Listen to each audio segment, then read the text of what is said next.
আসসালামু আলাইকুম রহমতুল্লাহি বরকাতু। আমাদের ফার্মের গরুগুলো বিক্রি করার পর আমাদের ফার্মটা অনেক খালি খালি লাগতেছিল। এর জন্য আমরা আগে থেকে ভেবে রেখেছিলাম আমাদের ফার্মের গরুগুলো বিক্রি করার পর গাভী গরু উঠাবো ইনশাল্লাহ। গরুগুলো বিক্রি করার পর আমরা 3-4 দিন অনেক জায়গায় খোঁজ খবর নিয়েছিলাম কোথায় ভালো গাভী পাওয়া যাবে নাকি। তো আলহামদুলিল্লাহ আমাদের একজন চীনা পরিচয় লোক উনি আমাদেরকে রাত্রে ফোন দিয়েছিল যে ওনার কাছে অনেকগুলো গাভী গরু এসেছে। তো আমরা সকাল সকাল ঘুম থেকে উঠে নাস্তা খেয়ে ওনার বাড়ির উদ্দেশ্যে রওনা দিয়েছি। যার বাড়িতে আমরা আজকে গাভী গরু দেখতে যাব ওনার বাড়ি হচ্ছে ইলেটগঞ্জ। তো দেখতে দেখতে আমরা অটোর ভিতরে উঠে গেলাম। কিছুক্ষণের ভিতরে আমরা ওনার বাড়িতে পৌঁছে যাব। আলহামদুলিল্লাহ যাদের কাছ থেকে আমরা গাভী গরু কিনবো ওনার বাড়িতে আমরা চলে আসলাম। এখানে আমরা এসে দেখি সবগুলো হলস্টাইন ফ্রিজিয়ান। যারা বিক্রি করবে আমরা এসে দেখি ওনারা বাড়িতে ছিল না। ওনারা মূলত দুধ বিক্রি করার জন্য বাজারে গেছে। আধা ঘন্টার মতন ওনাদের জন্য আমরা অপেক্ষা করছিলাম। যখন দেখছি ওনারা রাস্তা ছিল না তখন ওনাদেরকে আমরা ফোন দিয়েছিলাম। তার কিছুক্ষণের ভিতরে ওনারা এসেছিল।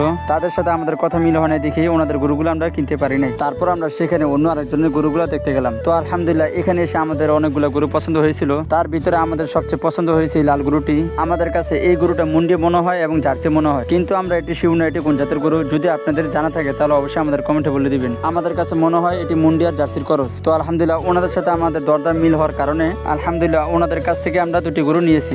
আর সবচাইতে আমাদের ভালো লাগছে ওনাদের কথাবার্তা, তাই আমরা ওনাদের কাছ থেকে বেশি দাম হলো দুটি গরু নিয়েছি। তো ইনশাল্লাহ দেখি ওনাদের কথাবার্তার সাথে মিল হয় নাকি। যদি ওনাদের কথাবার্তার সাথে মিল হয় তো আলহামদুলিল্লাহ আমরা ওনাদের কাছ থেকে আমরা আরো গরু কেনার চিন্তা ভাবনা করবো। তো আমরা আমাদের গরুগুলা ভালো করে গাড়িতে উঠে বাসার উদ্দেশ্যে রওনা দিলাম। তো আপনারা আমাদের গরুগুলো দেখে অবশ্যই মাশাআল্লাহ বলে যাবেন, যাতে করে আল্লাহ তাআলা আমাদের গরুগুলোকে বরকত দান করেন। তো আমরা অনেক নিরাপদে আমাদের গরুগুলো নিয়ে এসে বললাম এখন আমরা আমাদের গরুগুলো সুন্দর করে পিকআপ থেকে নামিয়ে কোনো একটি জায়গায় রাখবো, কেননা আমাদের গরুগুলো এখান থেকে আমরা ট্রলারে উঠাবো। আপনারা তো জানেনই আমাদের এলাকাটি নদীমাতৃক এলাকা, সেখানে নিয়ে যেতে হলে ট্রলার দিয়ে নিয়ে যেতে হয়। আমরা আমাদের এই গরুগুলো অনেক আশা নিয়ে কিনেছি, যদি আল্লাহ তাআলা আমাদের দিকে চায় তাহলে আমরা আরো গরু কেনার চিন্তা ভাবনা করবো। তো আপনারা সকলে আমাদের খামার জন্য দোয়া করবেন, যাতে আল্লাহ তাআলা আমাদের খামারটি অনেক বড় করে দেয় আর বরকতময় করে দেয়। আমাদের গরুগুলো কিরকম হয়েছে তা অবশ্যই আপনারা বলবেন। আর সকলে অবশ্যই আমাদের ইউটিউব চ্যানেলটি সাবস্ক্রাইব করে দিবেন। আমাদের ইউটিউব চ্যানেলের লিঙ্কটি অবশ্যই আমাদের কমেন্ট বক্সে দিয়ে দেবো। তো সকলে ভালো থাকবেন, সুস্থ থাকবেন, আমাদের জন্য দোয়া করবেন। আসসালামু আলাইকুম রহমতুল্লাহি ওয়া বারাকাতুহু। আল্লাহ হাফেজ।